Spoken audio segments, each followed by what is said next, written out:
आज का हमारा टॉपिक है संविधान सभा की बैठक। संविधान सभा की पहली बैठक 9 दिसंबर 1946 को दिल्ली के केंद्रीय सभा हॉल में सुबह 11 बजे स्टार्ट हुई थी, जिसमें 207 सदस्यों ने भाग लिया, जिसकी अध्यक्षता सच्चिदानंद सिन्हा ने किया था। सच्चिदानंद सिन्हा अस्थायी अध्यक्ष बनाए गए थे, जो संविधान सभा के सबसे वृद्ध व्यक्ति थे। यह ऐसा जेपी कृपलानी के सुझाव पर किया गया था, चूँकि ऐसा फ्रांस के संविधान सभा में पहले हो चुका है। अगली बैठक 10 दिसंबर 1946 को हुई थी। फिर उसके बाद अगली बैठक 11 दिसंबर 1946 को दिल्ली के केंद्रीय सभा हॉल में वहीं पर शुरू हुई थी। वही टाइम था 11 बजे, जिसमें अध्यक्ष डॉक्टर राजेंद्र प्रसाद को चुना गया निर्वाचन के द्वारा, चुनाव के माध्यम से। फिर उपाध्यक्ष चुना गया एच.सी. मुखर्जी को। एच.सी. मुखर्जी और एक मनोनीत सदस्य किया गया था, जिनका नाम था फ्रैंक एंथोनी था। फिर आता है संविधान सभा के सलाहकार। फिर संविधान सभा के सलाहकार, संविधान बनेगा तो भाई उसको सलाह कौन कैसे बनेगा, क्या बनेगा, उसके सलाहकार बी.एन. राव को नियुक्त किया गया था। बी.एन. राव का पूरा नाम बिनिगल नरसिंह राव था, जो एक्स सिविल सेवक थे। फिर आता है 13 दिसंबर। अगली बैठक आती है 13 दिसंबर। 13 दिसंबर को उद्देश्य प्रस्ताव नेहरू जी के द्वारा पेश किया गया था, जिसमें 8 पॉइंटों को निर्धारित किया गया था, जैसे लोकतांत्रिक गणराज्य, मौलिक अधिकार, संवैधानिक व्यवस्था, संसदीय व्यवस्था इत्यादि, ये सब निर्धारित किया गया था। फिर अगली बैठक होती है 22 दिसंबर को। 22 जनवरी 1947 को उद्देश्य प्रस्ताव को भारतीय संविधान सभा की बैठक द्वारा स्वीकार कर लिया जाता है। फिर उसमें जब उद्देश्य प्रस्ताव को स्वीकार कर लिया जाता है तो फिर बनाई जाती हैं संविधान सभा की समितियों के माध्यम से काम किया जाता है, जिसमें पहली समिति आती है प्रारूप समिति। प्रारूप समिति का गठन 29 अगस्त 1947 को हुआ था, जिसमें 7 सदस्य थे, जिसके अध्यक्ष थे डॉक्टर बी.आर. अम्बेडकर थे। 7 सदस्यों का नाम इस तरह है, जिसमें पहले थे डॉक्टर बी.आर. अम्बेडकर, दूसरे थे अल्लादी कृष्ण स्वामी अय्यर थे, तीसरे थे एन. गोपाल स्वामी अयंगर थे, चौथे थे के.एम. मुंशी, और 5वें थे सर सैयद मोहम्मद सदुल्ला, और 6वें थे वी.एल. मित्र, 8वें थे डी.पी. खेतान। इसमें था बी.एल. मित्र ने अपना त्यागपत्र दे दिया था। बी.एल. मित्र के त्यागपत्र देने पर एन. माधव राव को बनाया गया था, और डी.पी. खेतान की मृत्यु होने के बाद टी.पी. कृष्णामाचारी वो हुए थे, बनाए गए थे। फिर आता है संविधान समितियाँ। फिर आती है अगली समिति में आती है संघ समिति और संघ विषय समिति, जिसके अध्यक्ष जवाहरलाल नेहरू थे। फिर आती है प्रांतीय विषय समिति, जिसके अध्यक्ष सरदार पटेल को बनाया गया था। फिर आती है अगली समिति मौलिक अधिकार समिति। मौलिक अधिकार समिति के अध्यक्ष डॉक्टर सरदार पटेल को नियुक्त किया जाता है। फिर आती है मौलिक अधिकार उप समिति। मौलिक अधिकार उप समिति के अध्यक्ष जेपी कृपलानी थे। फिर आता है अल्पसंख्यक समिति। अल्पसंख्यक समिति के अध्यक्ष सरदार पटेल जी थे। उप अल्पसंख्यक समिति के अध्यक्ष एच.सी. मुखर्जी थे। फिर आता है प्रक्रिया नियमक समिति। फिर आता है संचालन समिति। इन दोनों समितियों के अध्यक्ष डॉक्टर राजेंद्र प्रसाद को बनाया गया था। फिर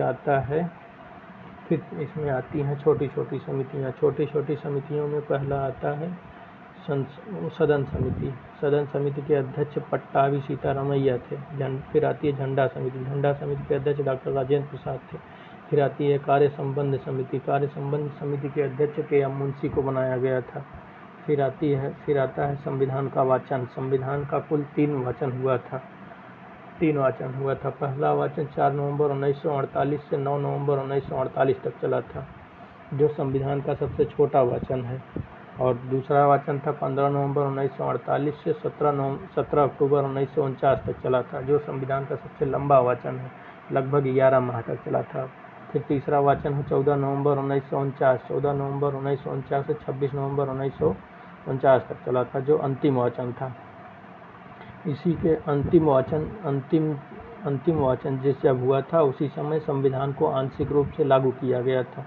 आंशिक रूप से जब लागू किया गया था तो उस समय 16 अनुच्छेदों को लागू किया गया था। 16 अनुच्छेदों में अनुच्छेद 5, अनुच्छेद 6, अनुच्छेद 7, अनुच्छेद 8, अनुच्छेद 9, अनुच्छेद 60, अनुच्छेद 324, अनुच्छेद 366, अनुच्छेद 367, अनुच्छेद 379, अनुच्छेद 80, अनुच्छेद 88, अनुच्छेद 91, अनुच्छेद 392, अनुच्छेद 393, अनुच्छेद 394, सॉरी इन सब में 380 है, 388, 391, 392, इस तरह से पूरा है।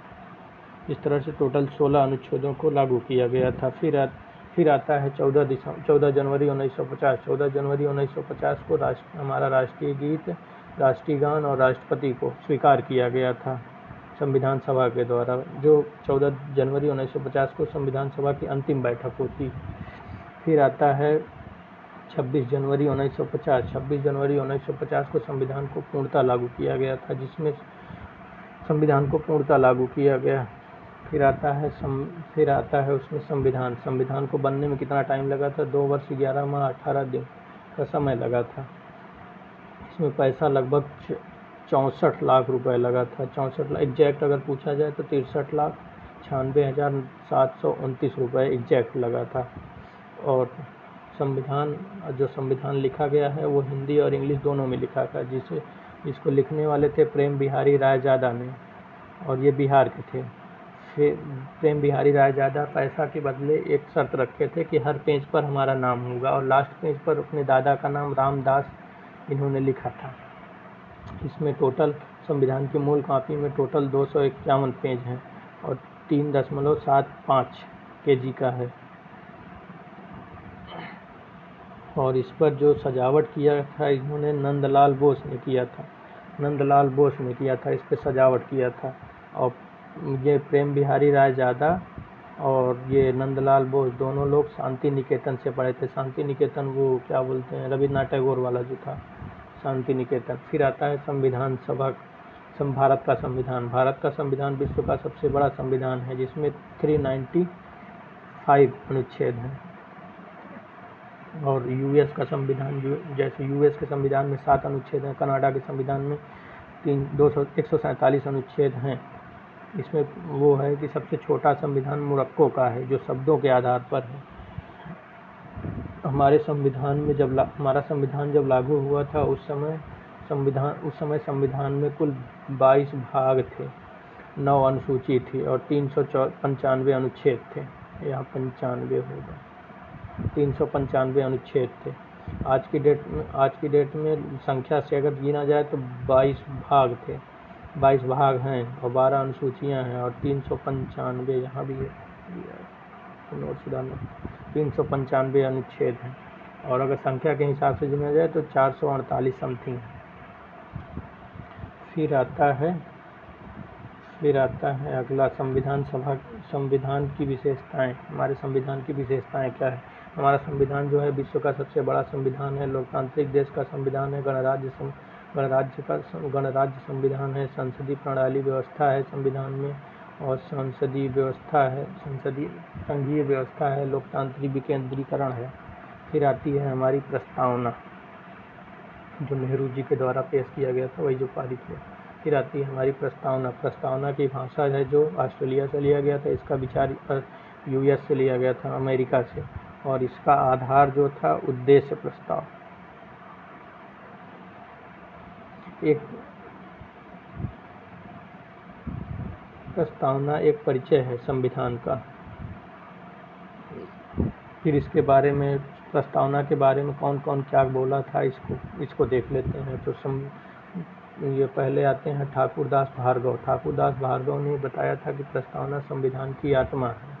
फिर के.एम. मुंशी आते हैं। के.एम. मुंशी ने बोला था कि प्रस्तावना संविधान के राजनीतिक जन्मपत्री है। फिर एन.ए. पालकीवाला थे। एन.ए. पालकीवाला संविधान का परिचय पत्र है, इन्होंने कहा था। और हमारे संविधान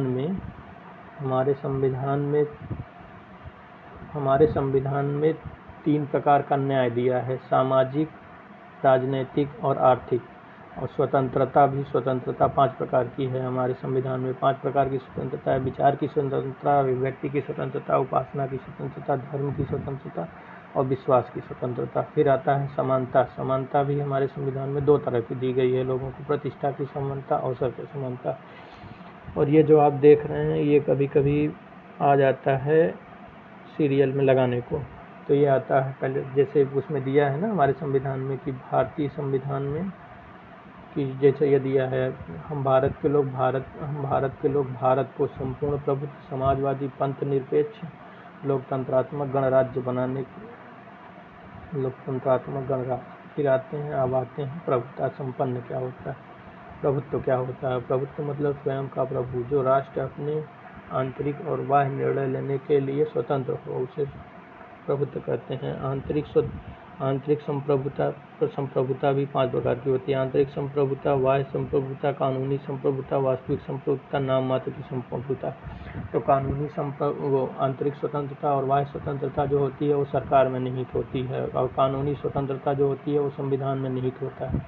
फिर वास्तविक संप्रभुता जो होती है वो जनता में निहित होती है। नाम मात्र का संप्रभुता जो होती है वो राष्ट्रपति में, जैसे हमारे यहाँ राष्ट्रपति को देख लीजिए आप। फिर आता है अगला शब्द समाजवाद। समाजवादी क्या है?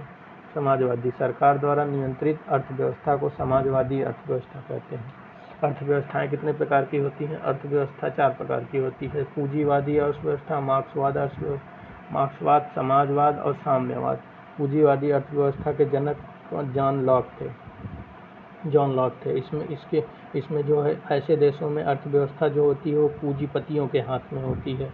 और मार्क्सवाद जो होता है, मार्क्सवाद के जनक कार्ल मार्क्स थे। इस तरह के देशों में जो अर्थव्यवस्था होती है वो मजदूरों के नियंत्रण में होती है। फिर आती है समाजवाद। समाजवाद के जनक थे लेनिन थे। इस तरह के देशों में अर्थव्यवस्था जो होती है वो सरकार के नियंत्रण में होती है। फिर आता है साम्यवाद अर्थव्यवस्था। साम्यवाद अर्थव्यवस्था के जनक माओ त्से तुंग थे। इस तरह के देशों में जो अर्थव्यवस्था होती है वो कुछ लोगों के समूह के हाथ में होती है। फिर आती है समाजवादी। फिर आता है नोट। इसमें नोट में क्या लिखा है? नोट में यह है कि समाजवादी शब्द को प्रस्तावना में 42वें संविधान संशोधन 1976 द्वारा जोड़ा गया था। समाजवादी शब्द जो है वो 42वें संविधान संशोधन 1976 को जोड़ा गया था। फिर आता है पंथ निरपेक्ष। पंथ निरपेक्ष और धर्म निरपेक्ष में क्या अंतर है? इससे होता क्या है कि जैसे एक धर्म, पहले हम धर्म को मानते हैं, जैसे धर्म को लेते हैं, जैसे एक धर्म होता है, एक धर्म में कई पंथ होते हैं। जैसे आता है हिंदू धर्म, तो हिंदू धर्म में क्या होता है? ब्राह्मण, क्षत्रिय, वैश्य, शूद्र होते हैं। उसी तरह मुस्लिम धर्म लेते हैं तो मुस्लिम धर्म में शिया, सुन्नी एक्सेट्रा जितने होते हैं। बौद्ध धर्म लेते हैं, हीनयान, महायान होते हैं। जो जैन धर्म लेते हैं, श्वेतांबर और दिगंबर होते हैं। ये जो हैं शिया, सुन्नी, ब्राह्मण, क्षत्रिय, महायान, हीनयान, दिगंबर, ये सब जो हैं ये पंथ में आते हैं। और ये 4 जो हैं ये मुख्य हैं जो धर्म में आते हैं। ठीक है, अब इसके बारे में पढ़ते हैं, फिर आगे चलते हैं। ये आता है पश्चिमी देशों में क्या है कि धर्म को राज्य से कोई लेना देना, राज्य को धर्म से कोई मतलब नहीं है। क्या हो रहा है क्या नहीं हो रहा है, धर्म से कोई लेना देना नहीं है। और भारत में क्या है कि भारत एक पंथ निरपेक्ष है, मतलब पंथ को नहीं मानेगा पर धर्म में हस्तक्षेप जरूर करेगा। सभी धर्मों के एक बराबर रूप से मानेगा। वे ऐसा भारत के संविधान में लिखा गया है। सभी धर्मों पर भारत का नियंत्रण रहेगा। फिर आता है धार्मिक देश। धार्मिक देश जो होते हैं जैसे पाकिस्तान हुआ और ईरान हुआ, ये सब जो है धार्मिक देश हैं। इसमें क्या होता है, सरकार धर्म के अनुसार चलती है। फिर आगे पढ़ते हैं लोकतांत्रिक शब्द जो दिया है। लोकतांत्रिक में ये एक उसकी अब्राहम लिंकन की परिभाषा दी गई है। इसमें एक अब्राहम लिंकन की परिभाषा ये थी कि गवर्नमेंट ऑफ द पीपल मतलब जनता की सरकार, और गवर्नमेंट बाय द पीपल जनता के द्वारा चुनी गई सरकार, और गवर्नमेंट फॉर द पीपल जनता के लिए सरकार। ये उन्होंने वो अब्राहम लिंकन ने वो किया था। जिसमें दिया है डेमोक्रेसी का मतलब क्या होता है? डेमोक्रेसी का मतलब 2 शब्दों से मिलकर बना है, डेमोस धन कोटिया। डेमोस जनता का और कोटियम शासन, जहाँ जनता का शासन होता है उसे डेमोक्रेसी कहते हैं। ठीक है, वर्तमान समय में बहुत सारे देश ऐसे हैं जहां नाम मात्र दिखावे की लोकतंत्रता पाई जाती है। जैसे मान लीजिए यहाँ पर किसको मान सकते हैं? पाकिस्तान हुआ, चाइना हुआ, अफगानिस्तान हुआ, ये सब नाम मात्र के लोकतंत्र हैं। ठीक है, फिर आता है अगला शब्द हमको गणराज्य मिलता है। गणराज्य में क्या है कि जहाँ राष्ट्र का प्रमुख निर्वाचन द्वारा निर्वाचित किया जाता है, निर्वाचन द्वारा चुना जाता है। राष्ट्र का प्रमुख राष्ट्रपति होता है जो निर्वाचित होता है। सरकार का प्रमुख जो होता है उसको पीएम प्रधानमंत्री होते हैं जो लोकतंत्रात्मक होते हैं। अब आता है न्याय। हमारे संविधान में कितने प्रकार का न्याय दिया गया है? तो हमारे संविधान में 3 प्रकार का न्याय दिया गया है। सामाजिक न्याय सोशल जस्टिस, राजनीतिक न्याय पॉलिटिकल जस्टिस और इकोनॉमिकल जस्टिस आर्थिक न्याय। सामाजिक न्याय में जैसे क्या है कि हमारे देश में जो सरकार रहेगी वो सभी को समाज में सभी को बराबर मानेगी। जैसे एग्जाम्पल के लिए अनुच्छेद 15, 16, 17, 46, 41, etc। राजनीतिक न्याय में ये मान सकते हैं कि वोट डालने का अधिकार सभी को बराबर है, जैसे अनुच्छेद 326 के राजनीतिक क्षेत्र में सभी को समान न्याय मिलेगा। और आर्थिक में क्या होगा कि अर्थव्यवस्था में सभी का बराबर भागीदारी होगी, अनुच्छेद 39B और 39C के तहत। फिर आता है स्वतंत्रता। स्वतंत्रता हमारे उसमें 5 प्रकार की दी गई। विचार की स्वतंत्रता, व्यक्ति की स्वतंत्रता, विश्वास की स्वतंत्रता, धर्म की स्वतंत्रता, उपासना की स्वतंत्रता। फिर आती है प्रतिष्ठा कर रहे हैं। फिर आता है समानता कितने प्रकार की दी गई है? 2 प्रकार की समानता, प्रतिष्ठा की समानता, अवसर की समानता। सभी को समान अवसर दिया जाएगा, यही है प्रतिष्ठा में। सभी को मतलब किसी से भेदभाव नहीं किया जाएगा, इस तरह का ये सब है। फिर आते हैं हम लोग देखते हैं एकता और अखंडता में क्या अंतर है। एकता जो है मनोवैज्ञानिक सांस्कृतिक वो है, और अखंडता जो है वो भौगोलिक एकता है। इसमें क्या है कि एकता एक मनोवैज्ञानिक विचार है जिसमें सांस्कृतिक जुड़ाव लोगों के माध्यम से मनोवैज्ञानिक जुड़ाव होता है। अखंडता एक भौगोलिक शब्द है जिसमें देश की भौगोलिक सीमा को लगाव के बारे में बात की जाती है। फिर आता है प्रस्तावना में संशोधन अब तक एक बार किया गया है,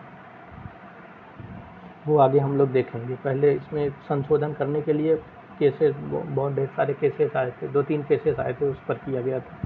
तो पहला केसेस जो था बेरुवाड़ी बनाम भारत संघ का केस था 1960 का, जिसमें सुप्रीम कोर्ट ने बोला था कि प्रस्तावना संविधान का भाग नहीं है। क्योंकि उसमें सुप्रीम कोर्ट ने बोला था क्योंकि संविधान अनुच्छेद 1 से स्टार्ट होता है। प्रस्तावना में इसीलिए सुप्रीम कोर्ट ने कहा था प्रस्तावना में संशोधन संभव नहीं। फिर आता है केशवानंद भारती बनाम केरल राज्य के केस। केशवानंद भारती बनाम केरल राज्य केस में सुप्रीम कोर्ट बोलता है प्रस्तावना संविधान का भाग है, इसलिए इसमें संशोधन हो सकता है, लेकिन ये बोला था कि मूलभूत ढांचे में परिवर्तन नहीं हो सकता है। मूलभूत ढांचा जैसे लोकतंत्र, गणराज्य, ये सब में। तो फिर आता है 42वां संविधान संशोधन होता है उसी के माध्यम से। फिर 42वां संविधान संशोधन होता है 1976 में, जिसमें समाजवादी, पंथनिरपेक्ष और अखंडता 3 शब्दों को जोड़ा जाता है। फिर एक केस वो होता है 1995 में LIC of India versus Bharat संघ के, इसमें एक केस आता है। तो उसमें सुप्रीम कोर्ट बोलता है कि प्रस्तावना संविधान का आंतरिक भाग है। फिर एक नोट देखते हैं। नोट में क्या है, प्रस्तावना की प्रकृति न्यायोचित नहीं है, मतलब उनकी प्रस्तावना को लागू कराने के लिए हम लोग न्यायालय नहीं जा सकते हैं, अतः प्रस्तावना को लागू कराने के लिए कोर्ट जाने का अधिकार हमको नहीं है। ये हो गया हमारा संविधान सभा का टॉपिक।